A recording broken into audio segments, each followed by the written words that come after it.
La vida es una sucesión de decisiones. Algunas nos llevan al éxito, otras al fracaso, y algunas simplemente nos llevan a la muerte. Hay quienes piensan que el destino ya está escrito, que no importa cuánto intentemos escapar, tarde o temprano nos alcanza. Hoy conoceremos dos historias de personas que jamás imaginaron que su último día llegaría de una forma tan absurda como inevitable. Dos muertes marcadas por el descuido, la desesperación y la ironía del destino. Manera de morir. Número 787. Ascensor al infierno. Andrea Suárez, 32 años, era una arquitecta cuya vida parecía haber sido diseñada con la precisión de uno de sus planos. Su jornada comenzaba antes del alba, cuando la ciudad aún guardaba el silencio de la noche.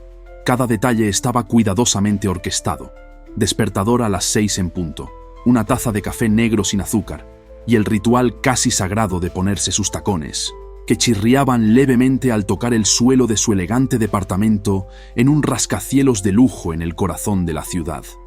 A pesar de su evidente éxito y de la minuciosidad que caracterizaba cada aspecto de su existencia, había una faceta en Andrea que le jugaba una mala pasada: su impaciencia.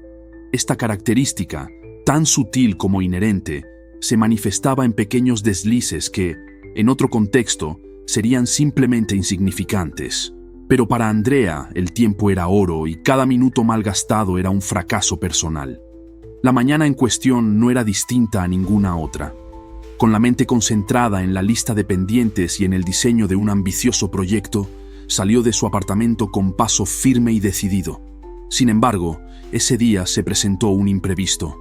El elevador principal del edificio, usualmente impecable, estaba en mantenimiento. Sin detenerse a considerar las alternativas, y movida por el impulso característico de su personalidad, Andrea se dirigió al ascensor de servicio. Este ascensor, casi olvidado y relegado al fondo del vestíbulo, era un vestigio de tiempos pasados. Había sido instalado hacía décadas y su mantenimiento se había convertido en una tarea ocasional, relegada por la inmediatez de otras prioridades. Sin siquiera detenerse a inspeccionar si sus botones parpadeaban en señal de vida, Andrea ingresó al ascensor con la misma premura que aplicaba a cada aspecto de su vida. La cabina, con su olor a metal envejecido y su iluminación tenue, parecía guardar en su interior la historia de innumerables trayectos pasados. Aquella mañana, sin embargo, la impaciencia de Andrea se convirtió en el preludio de un error que cambiaría el curso de su rutina.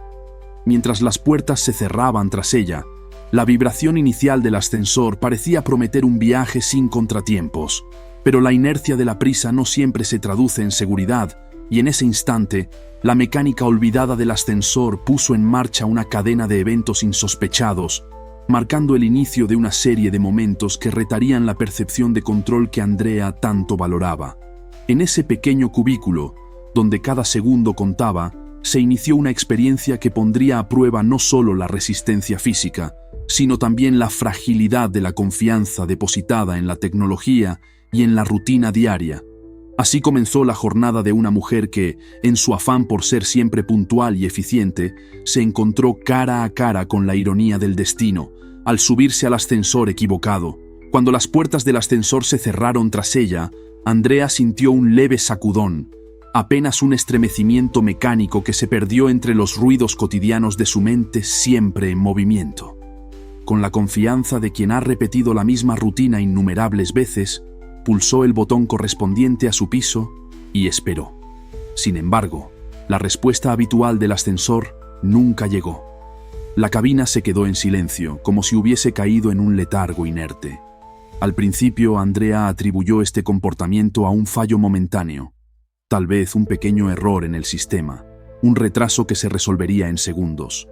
Con determinación, volvió a presionar los botones, pero el ascensor no respondió. La inercia de su rutina se vio amenazada por la creciente inquietud que empezaba a asomar en su mente. Desconcertada, intentó comunicarse con el mundo exterior. Sacó su celular para llamar a emergencias, pero descubrió, con un nudo en la garganta, que la señal había desaparecido.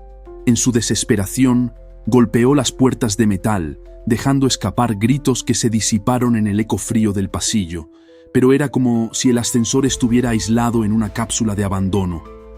La zona en la que se encontraba era poco transitada, una suerte de olvido en el laberinto del edificio, y los trabajadores de mantenimiento ya habían terminado su turno, sumidos en la rutina del día. Las horas se deslizaron lentamente, cada minuto amplificando la angustia de la situación. Pronto, un día entero transcurrió en ese pequeño espacio y el ambiente dentro del ascensor comenzó a transformarse. El calor se intensificó, invadiendo cada rincón del cubículo, mientras el aire se volvía denso y pesado, casi palpable en cada respiración forzada. La botella de agua que Andrea había traído, tan útil en un principio, se agotó rápidamente, dejándola con una sed creciente y desesperante. La situación se tornó aún más desesperada cuando, en un intento de escapar de ese encierro, Andrea se lanzó a golpear las puertas con todas sus fuerzas. Sin embargo, el cansancio acumulado y la falta de energía debilitaron sus intentos, dejando su esfuerzo en vano. Cada golpe resonaba en la estructura metálica, recordándole la inescapabilidad del confinamiento. El segundo día, la situación dio un giro aún más sombrío. La desesperación se convirtió en pánico y cada segundo que pasaba parecía robarle un poco más de aire. La escasez de ventilación agravó la situación. El oxígeno dentro del ascensor se volvió un recurso cada vez más escaso. La respiración de Andrea se aceleró hasta tornarse agitada y entrecortada, su cabeza comenzó a dar vueltas y un mareo implacable se apoderó de ella. Los gritos por ayuda, cada vez más desesperados, se esfumaron en un silencio que parecía devorar incluso su voz, dejándola sin posibilidad de comunicarse con el exterior. En ese espacio reducido, la lucha contra el tiempo y la falta de oxígeno se convirtió en una batalla interna, donde la impaciencia y la ansiedad inicial dieron paso a un terror abrumador, anticipando la tragedia que se avecinaba. Al llegar el tercer día, la lucha de Andrea contra el confinamiento había alcanzado un punto de quiebre.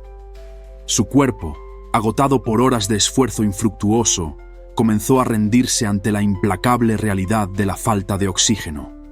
La debilidad se transformó en un colapso total. Sus músculos ya no respondían y el cansancio se convirtió en un letargo profundo. El reducido espacio de menos de 2 metros cuadrados se volvió una prisión asfixiante, donde el aire se había transformado en un enemigo silencioso. La insuficiencia de oxígeno sumió a Andrea en un estado de inconsciencia, dejando su mente y su cuerpo suspendidos en un limbo de inercia. Cada intento de gritar por ayuda se disipaba en la inmensidad del silencio que dominaba la cabina. Un silencio que parecía resonar con la cruel ironía del destino. Mientras su conciencia se desvanecía, la muerte se acercaba de manera inexorable y sin estridencias ni lamentos, la reclamó en un último acto de indiferencia. No fue sino hasta la fría mañana del cuarto día que un equipo de mantenimiento, alertado por una ausencia inexplicable, descubrió el espeluznante escenario en el fondo del ascensor. El cuerpo sin vida de Andrea yacía en la penumbra, un trágico recordatorio de lo efímero y delicado que es el control que tenemos sobre nuestro destino. La causa de su muerte quedó clara: asfixia por hipoxia, una lenta y silenciosa agonía provocada por la falta de oxígeno en un ambiente claustrofóbico.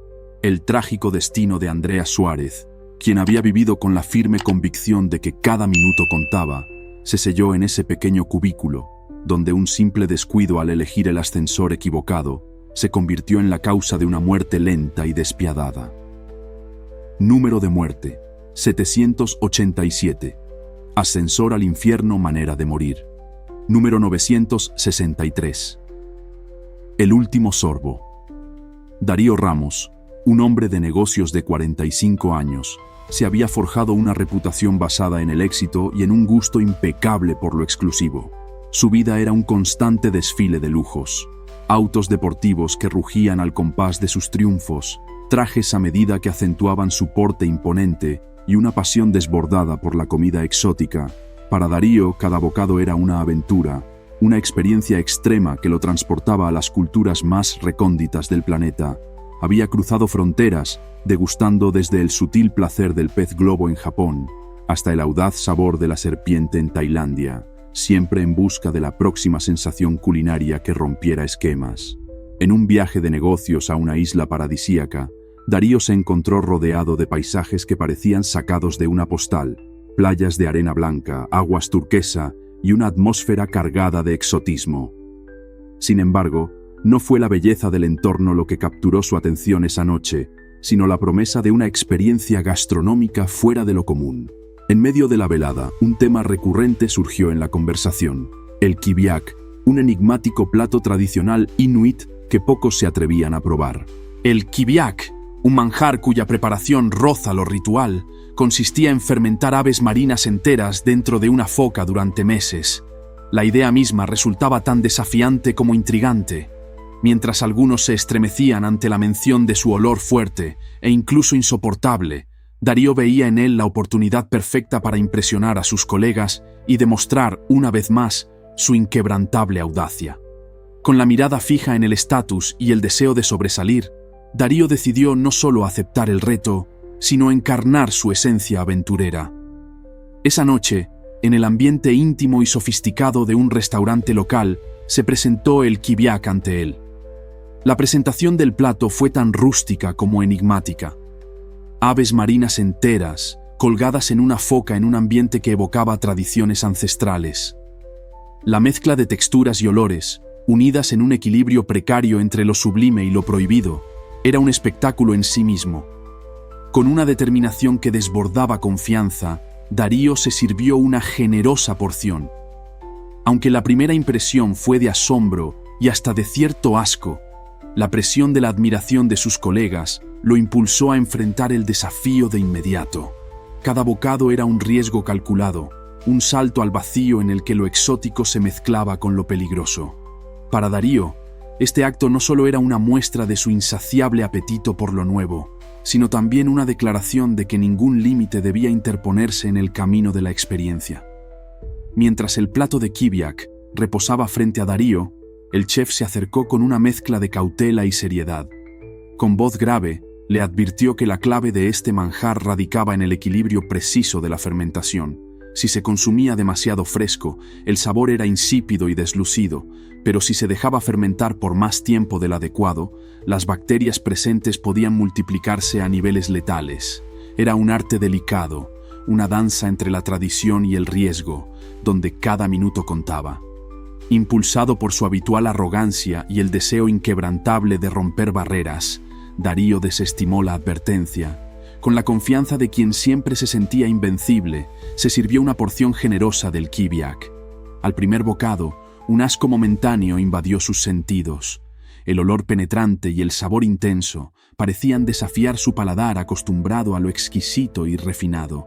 Sin embargo, en medio de las risas y los comentarios entusiastas de sus colegas, Darío decidió dejarse llevar por la marea del ambiente, tragándose el plato como si fuera un simple aperitivo más en su interminable lista de experiencias extremas.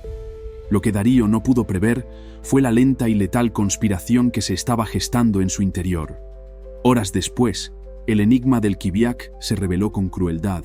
Su estómago, antes desafiante, comenzó a retorcerse en una agonía silenciosa. Las primeras señales fueron leves, una sensación de malestar que se intensificó rápidamente en una ola de náuseas y mareos. Su cuerpo reaccionaba con un sudor frío que recorría su frente, mientras una inquietud interna le impedía encontrar consuelo. Sin saberlo, había consumido una porción que había sobrepasado el límite de una fermentación segura. Las bacterias, aprovechando la oportunidad, se habían proliferado en exceso, llenando el kiviak de toxinas mortales. Poco a poco, cada célula de su organismo comenzó a sucumbir a este veneno invisible. Su sistema digestivo se transformó en un campo de batalla, donde las toxinas se extendían sin control, comprometiendo el equilibrio vital que mantenía a raya la vida. El cuerpo de Darío inició un proceso insidioso de envenenamiento. El dolor se intensificaba, las náuseas se volvían insoportables y el mareo amenazaba con sumirlo en un estado de completa desesperación. Aquella noche, mientras sus colegas aún reían sin notar el peligro inminente, Darío se encontró a merced de un destino que él mismo había desafiado, pagando el precio de su arrogancia y su sed incontrolable por experiencias extremas. En la madrugada, el cuerpo de Darío Ramos comenzó a claudicar bajo el peso del veneno que se había apoderado de su sistema. Los dolores, intensificados por la proliferación de bacterias letales, se convirtieron en una tortura insoportable. Cada contracción muscular era un recordatorio de la batalla interna que se libraba en su estómago, donde las toxinas habían ganado terreno. El caos interno pronto se manifestó en una oleada de vómitos incontrolables. El líquido amargo y pestilente se mezclaba con la sangre, y su piel comenzó a adquirir un tono azulado, un macabro presagio de la hipoxia que ya se avecinaba. La infección, causada por las toxinas del botulismo, había comenzado a tomar el control de su sistema nervioso. En cuestión de minutos, la coordinación y el control muscular de Darío se desvanecieron. Sus músculos se paralizaron, dejando su cuerpo inmóvil y vulnerable ante el incesante avance de la enfermedad. El colapso final se produjo cuando su diafragma, el motor vital de su respiración, cedió ante la presión de la toxicidad acumulada. Sin la capacidad de inspirar ni exhalar, el oxígeno dejó de fluir, sumiéndolo en una agonía asfixiante que culminó en un silencio mortal. En su habitación de hotel, rodeado por la opulencia que alguna vez definió su vida, Darío expiró de manera lenta y trágica, con la lengua hinchada y los ojos desorbitados, testimonios silenciosos de la violencia interna que lo consumió. La escena que dejaron sus colegas fue grotesca e impactante. Un plato a medio comer aún reposaba en la mesa, mientras el rostro de Darío, congelado en una última mueca de agonía, hablaba por sí mismo de la tragedia. Fue una imagen que recordaba que, a veces, el lujo y la búsqueda de lo extremo pueden tener un precio devastador. Algunos dicen que la muerte es inevitable y que solo es cuestión de tiempo antes de que nos toque. Para Andrea, un simple error la llevó a morir lentamente en un ascensor del que nunca pudo salir. Para Darío, su arrogancia lo empujó a probar algo que su cuerpo jamás pudo procesar. 2 historias, 2 finales trágicos y 2 recordatorios de que en este mundo cualquier cosa puede matarnos.